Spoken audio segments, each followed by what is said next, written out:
राज्य मंत्री राजेश नागर ने सरकार की उपलब्धियों पर जोर दिया है। उन्होंने कहा कि तीसरी बार प्रदेश की जनता ने बीजेपी की सरकार बनाई है। ऐसा पहली बार हुआ है जब से हरियाणा बना है। मुख्यमंत्री ने शपथ लेने से पहले 24,000 नौकरियां लगाई। जो हमारे मैनिफेस्टो में हमने वादे किए, उन्हें पूरा करने के लिए लगातार बैठकें हो रही हैं। साथ ही उन्होंने इंटरव्यू में भ्रष्ट पटवारियों को लेकर बयान दिया। उन्होंने कहा कि भ्रष्ट पटवारियों पर कार्रवाई जरूर होगी। जो भ्रष्ट पटवारी हैं उनको तो दिक्कत होगी ही होगी, लेकिन इनके खिलाफ कार्रवाई जरूर होगी।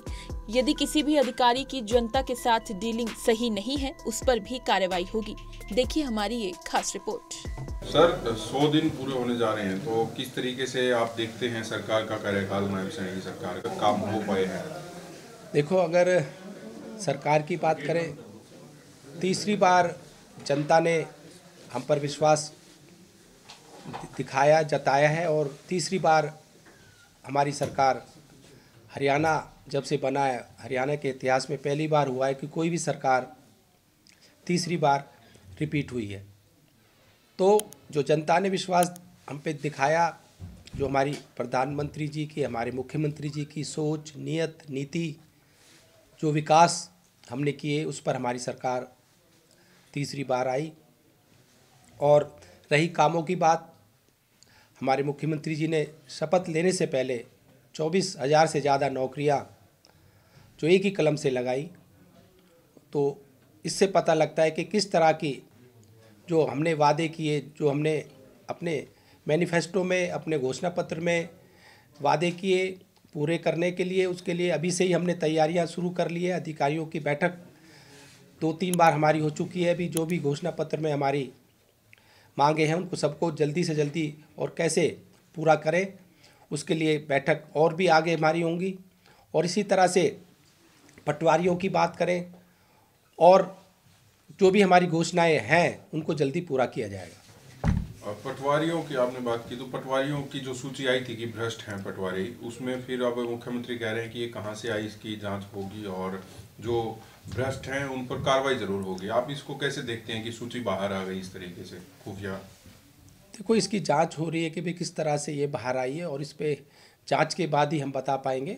और कार्रवाई जरूर होगी, ये मैं आपको पूरा विश्वास दिलाता हूँ। जब सूची बनी है, तो जब भी बनी है, उनकी पूरी तहकीकात करके, उनका पूरा जानकारी लेके, उनकी पूरी इंक्वायरी लेकर ये सूची बनाई गई है।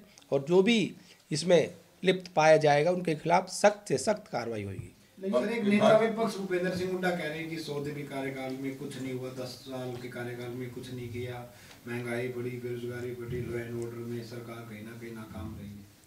देखो, बेरोजगारी की बात करें, 24,000 नौकरियां दी हैं, पटवारियों को भी हमने लगाया नए, तो अभी तो 100 दिन ही हुए। और आने वाले समय में जो भी हमने घोषणा पत्र में, हमारे मैनिफेस्टो में दिया है, लिखा है, उसके पूरे वादे जो हमने जनता से किए पूरा करेंगे, ये आपको मैं पूर्ण विश्वास दिलाता हूँ। लेकिन जो पटवारी नाराज हैं इस सूची के आने के बाद, और कई जगह पर उन्होंने काम बंद कर दिया है, सरकार के खिलाफ प्रदर्शन भी वो कर रहे हैं, उसको कैसे संभालेंगे? देखो, जो भ्रष्ट है, जो जिसके नाम इनमें आए हैं, उनको तो दिक्कत होगी। और ये पहली बार हुआ है इस तरह से किसी भी सरकार में कि इस तरह की कोई एक सूची बनाई गई है। तो इस पे तो आप लोगों को भी, सबको इसकी सराहना करनी चाहिए कि इस तरह से कोई, अगर सरकार ही कह रही है कि ये लोग भ्रष्ट हैं, काम नहीं करते या जनता के साथ सही तरह से व्यवहार नहीं करते, तो उनके खिलाफ कार्रवाई होना तो सही है और होनी भी चाहिए। मंत्री जी, इसमें जो तहसीलदारों का भी आ रहा है कि कह रहे हैं कि आगे जो कार्रवाई होगी तहसीलदारों का, उसमें अगला नाम लिस्ट में। देखो, कोई भी अधिकारी कोई भी पद पे हो, किसी पोस्ट पर हो, अगर वो भ्रष्ट है या गलत करता है या जनता के साथ व्यवहार सही नहीं है, पब्लिक डीलिंग ठीक नहीं है, वो कितने भी ऊंचे पद पर हो, कितने भी बड़े पद पर हो, उसके खिलाफ कार्रवाई होगी। आपने पिछले दिनों ये लागू किया था कि हर डिपो पे सीसीटीवी लगेगा और पूरी देखरेख होगी। अभी क्या आगे प्लानिंग है और अब तक 100 दिनों में क्या कर पाए हैं आप विभाग के लिए? देखो, टेंडर की उसकी प्रोसेस चालू हमने कर दी है और जल्दी उम्मीद है कि उसके टेंडर हो जाएंगे। और जैसे ही टेंडर हो जाएंगे तो फिर जिसकी जो भी एजेंसी या जो भी कॉन्ट्रैक्टर उसका टेंडर लेगा, उसके द्वारा ये सीसीटीवी कैमरे लगाए जाएंगे। और मुझे उम्मीद है कि 2 या 3 महीने में ये सभी राशन डिपो पे जो 10 के 10,000 करीब 10,000 के करीब जो डिपो हैं राशन डिपो, उन पे कैमरे लग जाएंगे। ये सुनिश्चित हो चुका है कि सभी जो कार्ड धारक हैं उनको राशन जिनको मिलना चाहिए वो मिल रहा है, या अभी भी कुछ शिकायतें हैं और कहीं आप कार्रवाई करने के? देखो, जो भी हमें शिकायतें मिली हमने उन पे कार्रवाई की, और आगे भी अगर हमें कोई शिकायतें मिलेंगी उन पे कार्रवाई हम करेंगे।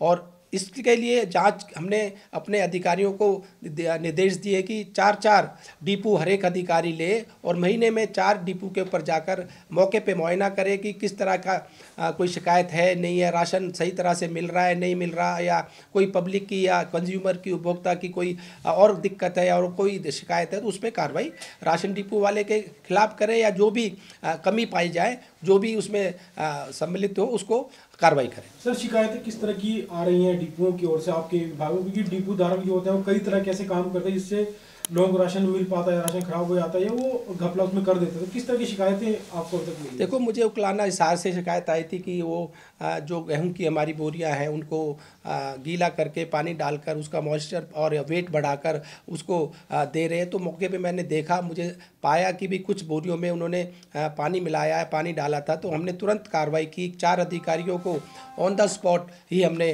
उनके खिलाफ सस्पेंड किया उनको, और जो भी उनके खिलाफ कार्रवाई बनती है वो चल रही है, और जो भी ऐसे आगे शिकायतें आएंगी उनके खिलाफ भी हम कार्रवाई करेंगे। एक कांग्रेस के नेता लगातार इस बात को लेकर निशाना साध रहे हैं यहाँ पर कि जो बीपीएल कार्ड धारक हैं उनकी संख्या हरियाणा में बढ़ रही है। ये क्यों हो रहा है? क्या हरियाणा गरीबी की तरफ जा रहा है, गरीबों की संख्या ज़्यादा होती जा रही है? देखो, मैंने पहले भी कई बार बताया है कि हमने जो लिमिट आय जो है उसकी 1,20,000 पूरे भारत में है, हमने उसको बढ़ाकर 1,80,000 कर दिया। तो जो 60,000 का जो स्लैब बढ़ा उसमें जो भी लोग और ऐड हुए तो उनको हमने सबको इसमें कंसीडर कर लिया।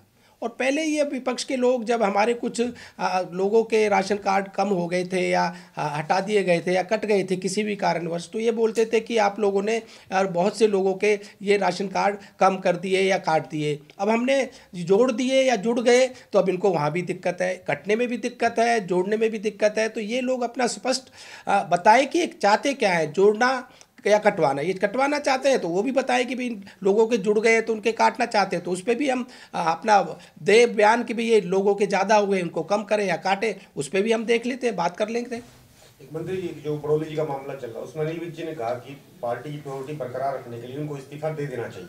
आप मामले को किस तरह देखते हैं? देखो, इसमें अभी मैं कुछ नहीं कह सकता। अभी जो है इस तरह के जो पॉलिटिकल स्टंट होते हैं, हमारे जो आपने जो गवाह था उसने भी बयान दिए हैं कि भाई इस तरह का कुछ नहीं हुआ, सब ये पॉलिटिकल स्टंट है और इसमें कुछ उनका कुछ लेना देना नहीं है। और इस तरह की जो बातें हैं ये सारी आप थोड़े दिन में क्लियर भी हो जाएंगी।